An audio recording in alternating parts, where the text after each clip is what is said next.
All right, so as you mentioned, anime before. I might as well start off with an anime, right? So, I will talk about Blue Eye Samurai, right, which was Sure. one of the two anime series that Netflix dropped last week, if I'm not mistaken. Yes, last week, Right. and I had a choice. It was either this or Onimusha, right? And God willing, I will check out Onimusha after this episode here, right? But the reason why I picked this one here is because the episodes were like weirdly long though, and I would say like the last season of Stranger Things, it may intimidate some people, the length of these episodes, right? But I would say that the length is completely justified, right?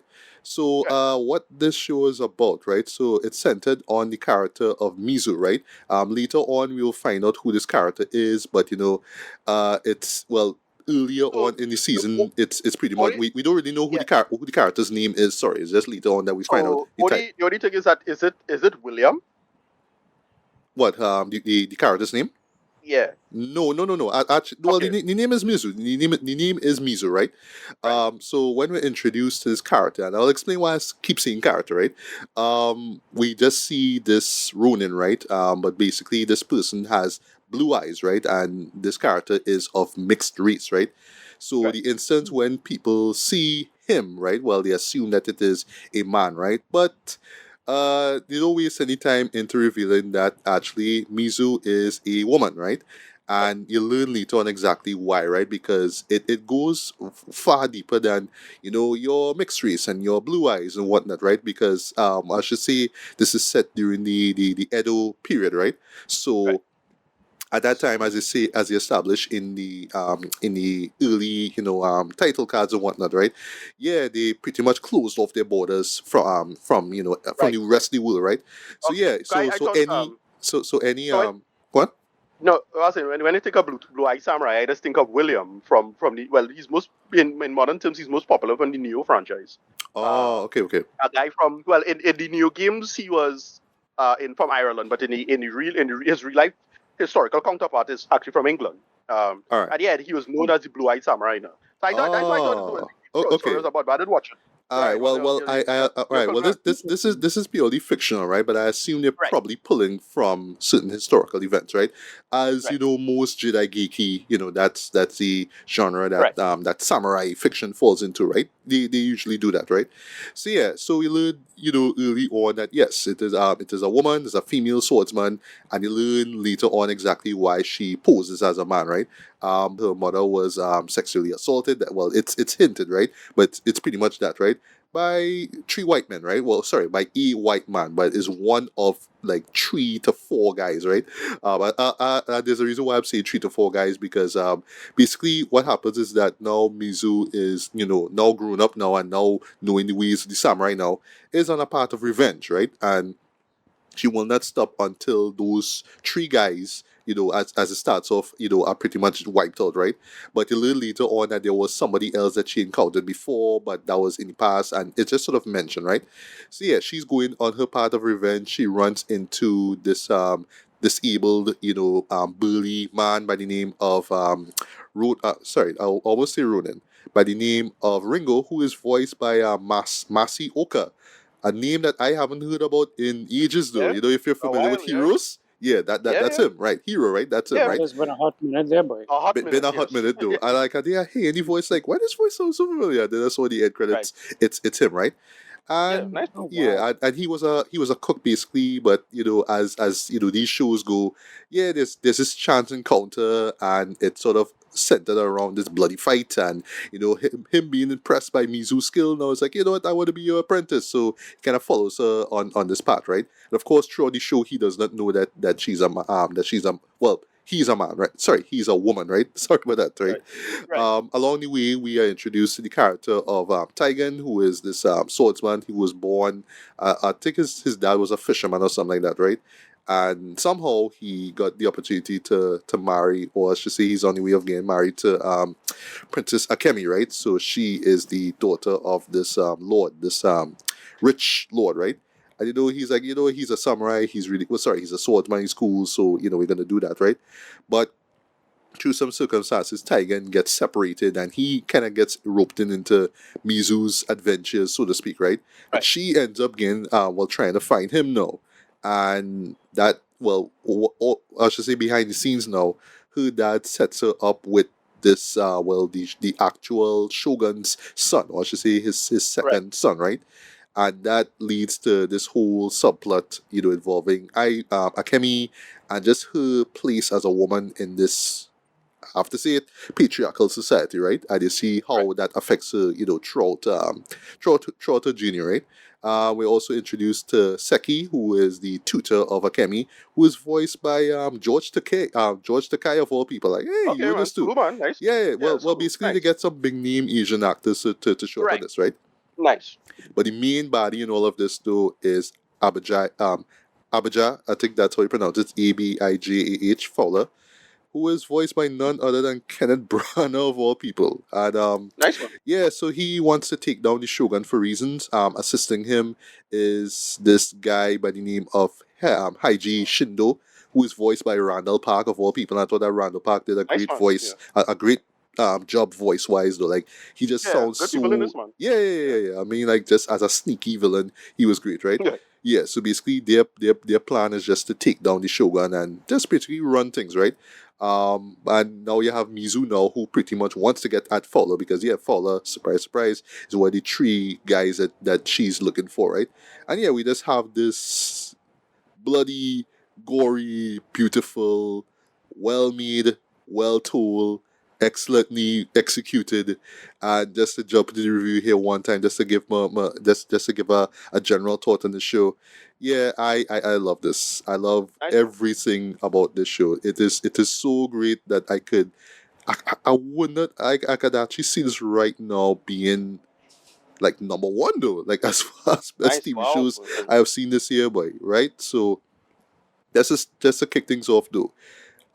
Shout out to Blue Spirit though. This is a French animation studio who worked Right. on this.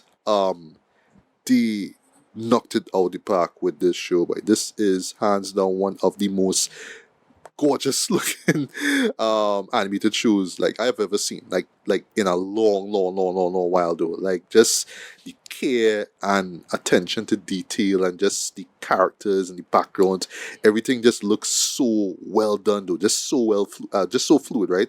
I'm not Yeah. sure of the actual style that they use. It's not cell shaded, but it has sort of a cell shaded look and feel to it. Like I can't really describe it, but the point is what I'm saying. Like it looks 2D, but you could tell that they use some computer generated work Right. behind the scenes basically, right? So it has that sort of 2D 3D look, but it looks Yeah. almost entirely It 2D in a sense, you know. yeah, it looks a lot like the when Star Wars had their kind of samurai Um, thing they was doing. or visions. Yeah, Yeah. yeah, I would be surprised if A little bit similar. if they worked on one of those shorts, or Right. if Right. it's like a similar style that one of those shorts incorporated, right? But yeah, I'm not Right. sure what the actual name of the style is, but yeah, it works so well, right?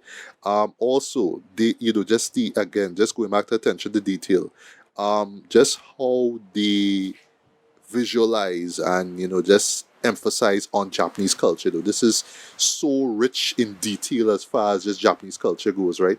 Also, I just love how when I'm talking here, the rain in the background falling, so it just like a nice sort of epic feel to things. So I love that. So I'm just gonna keep going, right? You could tell that the creators behind the scene just did so much research though in terms of just the architecture, in terms of the culture in particular, in terms of just the lifestyle of of Japan and Japanese people back then, right? Yeah. Also, they because all right, so I should mention also too, this is a TVMA show. That's surprise, and it's not just because of the violence, but also of the sexual content in it, right? And yes, there is that, right? But what I would say though, like it's very like all right, like it's explicit. Don't get me wrong, it is right, especially if you know a thing or two about Japanese culture and the stuff that sort of carry across into their art, right? Whether especially when it comes to manga and anime, right? And especially within this genre of samurai stuff, right? No, yeah, I was saying if you know a certain artist going with waves, yeah, who can create a certain wave, you're also familiar with something else with the ocean. That's all I'll say. I know the Uh, I know the art you're talking about. I know the painting we're talking about. you're right. Yeah, so they go very, very, very deep into Japanese culture, right? And I do like how frank it is. I like how it's just, yeah, sorry, but these were how the times were, like, right, like, especially when it comes to women and their representation in the show, right? So like in the case of Akemi, right, her being forced by her father to marry this guy, right, and the journey that she goes along, where she runs into this madam who runs this brothel, right, who is Madam Kaji, that's her name, who is voiced by McGill Ming Na Wen. I was like, hey, you in this too? You know what I mean? And even one of the prostitutes who work there, Issei, she's voiced by my next skill, Stephanie Sue, right? So again, it is Right. bringing heavy hitters as far as voice actors go, right? Yeah, just the stuff that she learns there. That's all I'll say. It's very eye opening, especially in terms of just how women were, right? So sorry, how they were treated, so to speak, right? And yeah, I do love the fact that the show does not shy away in showing that, yeah, just how rough it was. That's literally, that's just in a nutshell. Families who are poor, who just so happen to have beautiful daughters. This is here's what I just gonna sell her to this guy, and he just gonna sell her to this madam, and she just gonna make money as a prostitute. And yeah, it sucks, right? And it's even worse now when you just happen to be the daughter of a lord now, and well, your dad now in particular just want power, so he just decides, yes, well, I just gonna force you to marry this guy just because, right? And it also, if you're familiar with Japanese culture as well too, they do that thing where and it's something that you usually notice in samurai films as well too, but like I never really thought about it until now.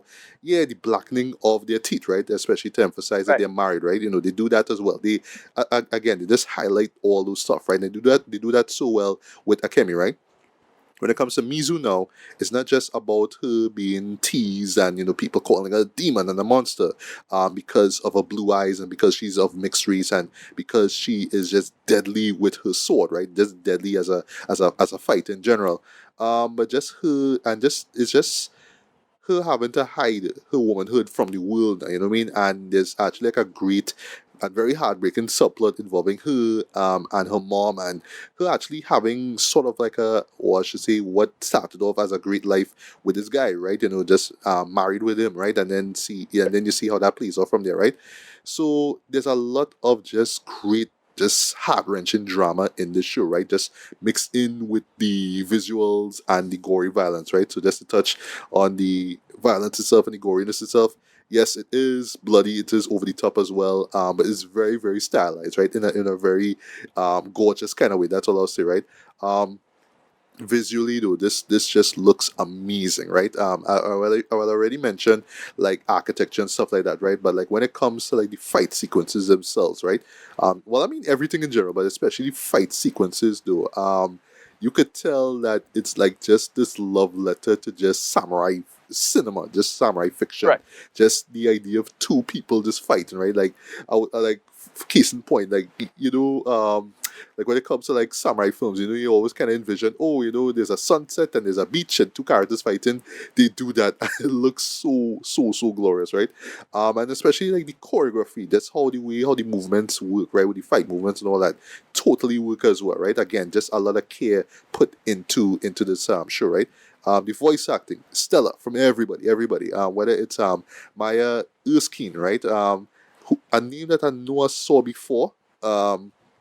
From what I read up here, she was in this show on Hulu called well, it's called Pen 15 or PEN 15. Right. It's Okay. peanuts, right? I know It's that. a familiar show. Yeah. Yeah, yeah. Well, I think she's like the lead in it, if I'm not mistaken. I could be Yes. wrong, right? But yeah, this is the first time I really like hearing her. You know what I mean? As an actress. But yeah, she does the stoic warrior thing very well. But there's moments where you could see the emotion just sort of peeking out, right? So it's not just I'm gonna talk tough because I'm a tough badass, right? But you could tell that she is burdened by all this stuff, right? Also, a name I didn't expect to see in this show, but he was great as well. The character that he plays was great.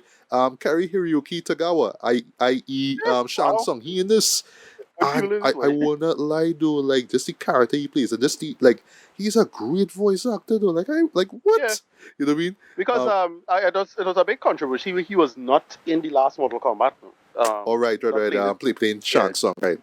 yeah they Yeah. I forget what they did, but it wasn't the same guy, and they did Yeah, a no, whole what weird they thing with got it. a Japanese guy to play him, but I felt like he Right. just didn't nail it well at all. But Yeah. that's more to come Right. out, right? But yeah, but basically he plays this blacksmith who is blind, and pretty much Right. he raises Mizu and teaches her how to fight and all that kind of stuff, right? And is well, just the moments with him just involve, well, him being blind and him being a blacksmith in general. Like, why would somebody like he, continue to make swords and all that kind of stuff? And he talks about actually in one episode, actually a great one, where he talks about it's art in a sense. It's just what he was put on this earth to do, right? And just the philosophy behind it is great, right? Now, just as I bring up that, right, as I wrapping up here, it does not really reinvent the wheel, right? The Right. story itself, right? If you've seen one samurai film, you kind of know what to expect here. You've seen shows like this before, right? Right out of the gate, the show that this instantly reminds me of, just the idea of this woman, this female swordsman, going against these guys who pretty much assault her mother, and pretty much helped give birth to her and start this whole path of revenge, is a little film by the name of Lady Snowblood, right? One of my Right. all-time favorite samurai films, right, from 1973. Yeah, it's about this woman who he goes off on this path of revenge because her mother was raped and killed by these guys, and she gave the mother gave birth and pretty much told her up, like, as she came out into the world, yeah, avenge me, right? And then she just goes on this path, right? So it's like that, but not exactly. That's all I'll say without spoiling anything, right?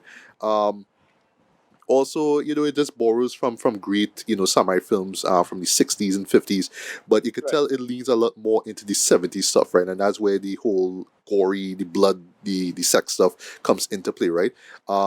When it comes to like the sex in particular, it's not gratuitous, right? It's very eye-opening. That's all I'll say. But like the perfect way I can describe it, right? Like it's very tasteful in the way how it's presented, right? It reminds me a lot like what like how Game of Thrones is. You could tell like there's a lot of Right. Game of Thrones influence in this too, right? Especially with the characterization here, right? But yeah, when those moments are brought up, whether it's through dialogue or whether it's through seeing the action take place, yeah, it's tastefully done. But I will say though, you will not see many shows, especially nowadays, that are animated where you see stuff like this. So yeah, you gotta give a round of applause for a show like this, for this having the balls literally, to go that far, right? But I will not say that it is gratuitous, right? It's not like it's not like some hentai that you're watching there, right? That's all I'll say, right? Right. And the same thing goes for like the fights and the violence, all that kind of stuff. Yes, it's bloody. Yes, there's dismemberment and all that kind of stuff, but it's not in a overly gruesome kind of way, right? Yes, you will enjoy the blood splatter and all that, but it just works in the story, right? And especially in terms of Mizu and her skill sets and all that, right?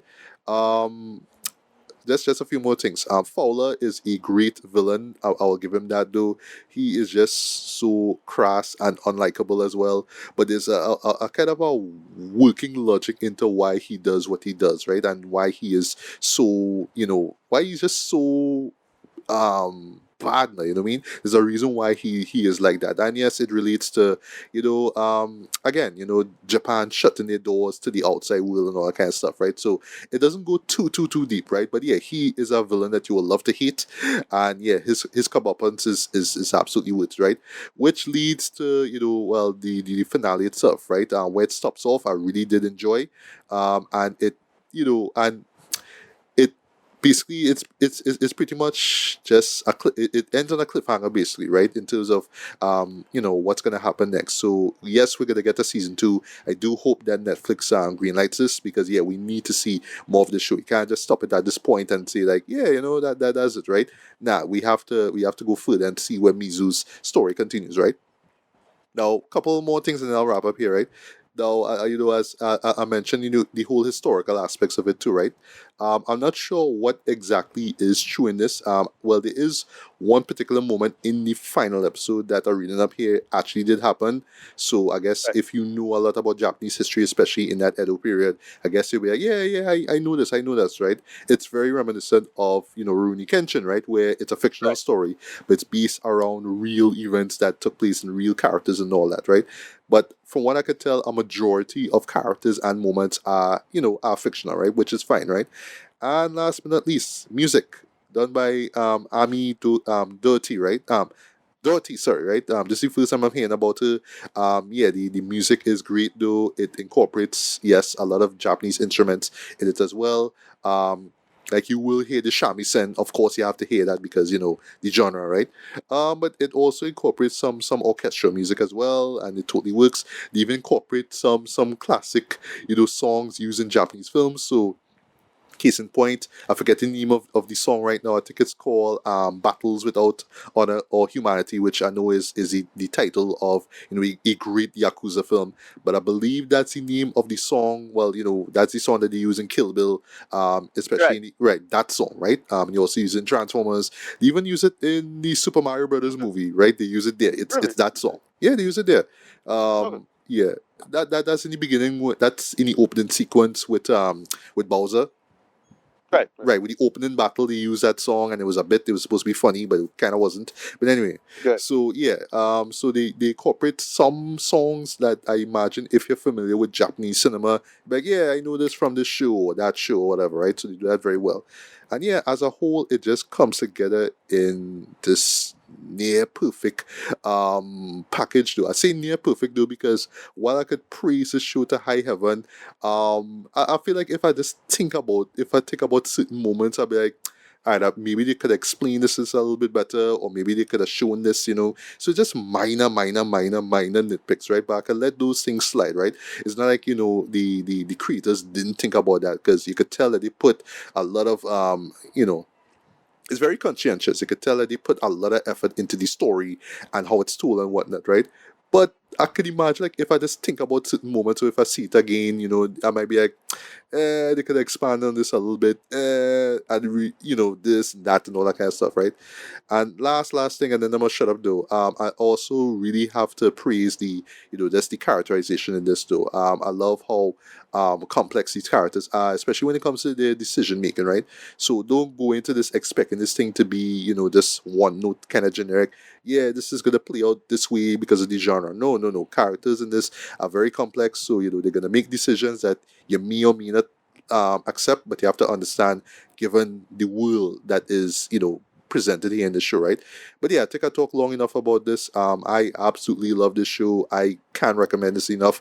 This is one of the best things I've seen, both on the small screen and big screen for the whole year, man. I absolutely love this. I could see this being right now. I could see this as my top pick as far as best TV shows of the year goes, man. That's to show how much I love this, right?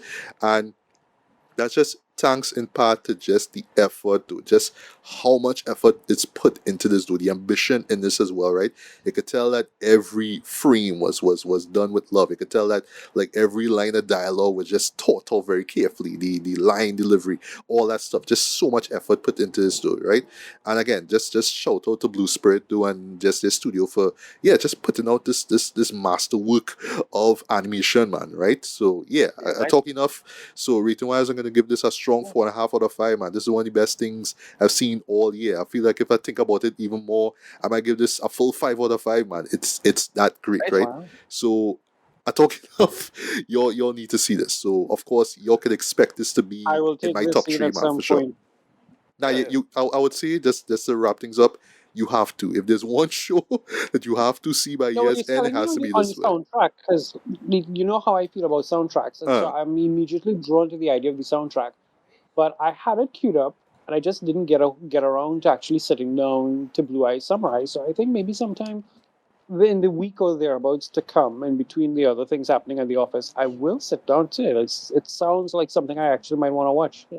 Yeah. Nice one. Yeah, and just last thing, just as we stick with Netflix a little bit longer, they on a roll this year though, as far as just their Really. show, their TV, well their TV show output. But I mean, all three of us talked about Fall of the House of Usher. I know there were other titles that I can't remember right now. By bringing this up to, oh yeah, even One Piece and all too, you know what I mean? Get a pass as well too, because again, they put real effort to that.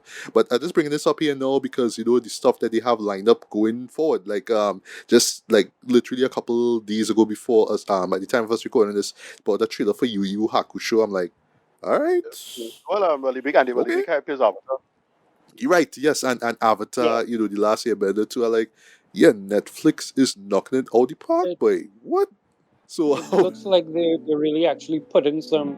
Because when in the past when they started doing live actions of things, it would be like very mid, very always this kind of nonsense. But it looked like maybe they've turned a corner in terms of the quality and how they Yeah. do these things. yeah, exactly, man. So don't write off Netflix yet if you did for reasons, but yeah, they are putting out some great content here. And believe you me, Blue Eye Samurai is one of those. Definitely recommend that you check it out.